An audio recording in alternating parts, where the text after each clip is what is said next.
Welcome to Coffee with Baseload, and today we are sitting here with our investment manager for the US, Jesper Jolma. Very welcome. Thank you very much. How does it feel to be on Coffee with Baseload? You've been here a couple of times, right? No, it feels pretty good, but I've been there a couple of times as well, so it's a little bit, you have to mentally adjust. And usually you're sitting here with our CMO, Kristina Hagström-Milewska. Yes. Yeah, so today you have I have to chase her from that chair. Yeah, well, today you have to do with me. And today we got a very nice question from Nick Fry from University of North Dakota, who is wondering about the business model when it comes to heat pumps and ground source heat pumps. So what's your take on first ground source heat pumps, the business model and the opportunity in this field? Well, I would say, so first of all, of course, Baseload, we primarily focus on electricity production. But what people don't understand within geothermal is that also, I would say, ground source heat pumps and heating and cooling is a very big part of the actual industry and something that we are very interested in. So just so everyone understands, what is ground source heat pumps? You drill a small hole or a well on your property that you then utilize for heating and power, or heating and cooling your household or residential property or whatever. And where can you do this? You can basically do it anywhere in the world, but it's more or less favorable in some areas. But basically, you utilize the steady temperature of the earth when you go down a few hundred meters. So, if you take the situation in Europe right now with the war in Ukraine, and there's a energy crisis, and all of basically Eastern and Central Europe are heated with gas, you say that this could be a new solution? No, absolutely. And I wouldn't say it's a new solution because it's been around a very long time. And I mean, at least in Sweden, the development has been tremendous. I think since the 1990s, there's been like an exponential growth. I think it's like 1 in 5 households in Sweden have a ground source heat pump that is utilized for heating and cooling. So I would definitely say it's not a new solution to that degree, although it can be new in some regions. All right. So you drill a well. What do you do then? Well, the engineering stuff I leave to the engineers, but you connect your heat pump to that, and then you utilize the steady temperature of the earth. So you either basically mine heat or mine cold from the ground. And then you use that to heat or cool your household or residential area or commercial building. All right. And it's, I guess to Nick's question, I would say in terms of the business models, which you might be going towards, I think that the biggest probably hurdle, or the hurdle that's maybe been, is the high initial investment cost for doing this.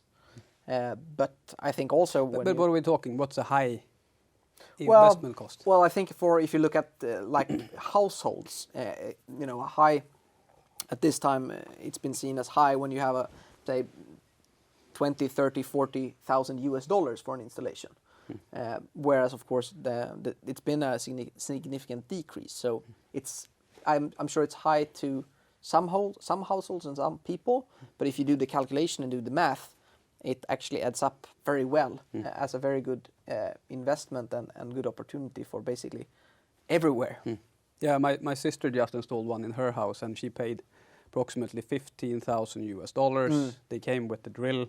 One day they installed it, the next day, and now she has both heating and cooling for a significantly lower cost than what she used to. So how did she finance the $15,000? Because I think that's the challenge. Even though it's a fairly low amount, it's still a significant amount for a family. Yeah, both. But in her case, like, she was using electricity, which historically have been very cheap in Sweden. But with a house on 300 square meters, then her electricity prices were up to 10,000 Swedish krona or $1,000 per month, which means that she could lower that by 95%.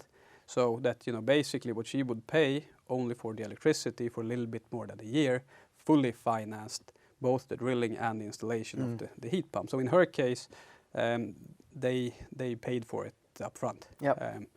And then it was a company that had a special company that owns the rig, and another one that installed the heat pumps, but they all come with this one proposal and do one work, so it's one interface. Yeah, and I think that's really what makes it very simple these days. I mean, I of course don't know how it is in other parts of the world. But there are so many firms doing this now and should be doing this as well. I mean, it really makes sense for all parties, right? So there are good structures and clear suggestions. A lot of the households in Sweden and Finland are using it today. It's being built out, and you say it's a huge opportunity in basically globally. Yep. The technology is already there. So what's missing, or what's happening?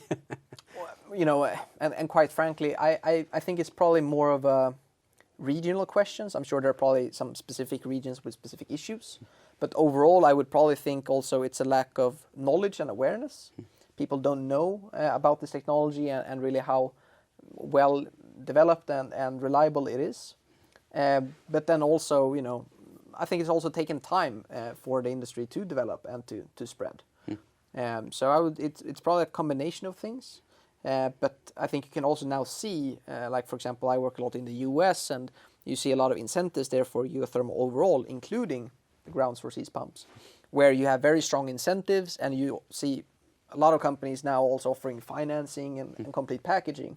So I'm hoping that we're starting to see that increasing trend in all the other parts of the world, and not only in Scandinavia. Very good, very interesting. So Nick, I hope that answered your questions on the business model for geothermal heat pumps. We think it's a super exciting area, and the one part of geothermal that is really scaling up. And just to add on what Jesper said, last year only one company in Sweden drilled more than 65,000 wells, and the cost is continued to decrease. And especially in the situation that we have now in Europe, with a lot of heating still coming from gas, this is the perfect solution to retrofit that. So we're very excited to have that in the geothermal spectrum, and it's an important part of the geothermal ecosystem. So thank you very much for that, Jesper. Thank you. Make sure to eat a cinnamon bun and make sure to like and share and continue to send in questions so that we can have more coffee with baseload sessions. Yes. Thank you very much. Which one would you choose? Yeah, I'll probably go for this one. Yeah, I'm taking the bun a I'm couple going to times. give it to Christina later. Yeah. All right. Do I really need to eat this?